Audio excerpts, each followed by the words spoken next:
In response to the murder of George Floyd and the racial protests in Worcester and throughout the country, the Trinity Congregational Council unanimously passed the following resolution at its June 8, 2020 meeting. Resolved, we, the Congregational Council of Trinity Lutheran Church, affirm the social policy resolution adopted by the 2019 Churchwide Assembly entitled Condemnation of White Supremacy and Racic Rhetoric, and do by here resolve and proclaim that white supremacy is racism, and we condemn it.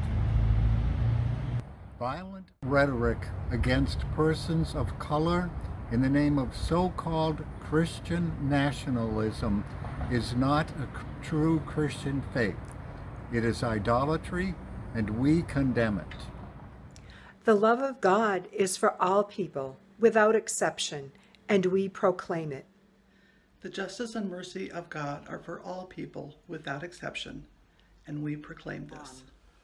Our religious and political leaders have a moral responsibility to condemn racist rhetoric and to speak with respect for the innate dignity of all persons, regardless of their race, ethnicity, national origin, immigration status, or faith tradition, and we call on our leaders to honor this responsibility. Language that refers to people of color or immigrants with words like invasion or infestation or white replacement is racism, and we condemn it.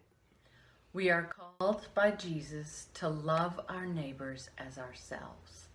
As persons called to love one another as God has loved us, we therefore proclaim our commitment to speak with one voice against racism and white supremacy. We stand with those who are targets of racist ideologies and actions. With them, we demand and will advocate for a more just, loving, and peaceful world where the gifts of all people are appreciated and the lives of all people are treasured. We call all members and friends of Trinity Lutheran Church to engage in communal study of the structures and rhetoric that empower and fuel racism and white supremacy, and to take to heart the teaching of Scriptures so that we may all be better equipped to speak boldly about the equal dignity of all persons in the eyes of God.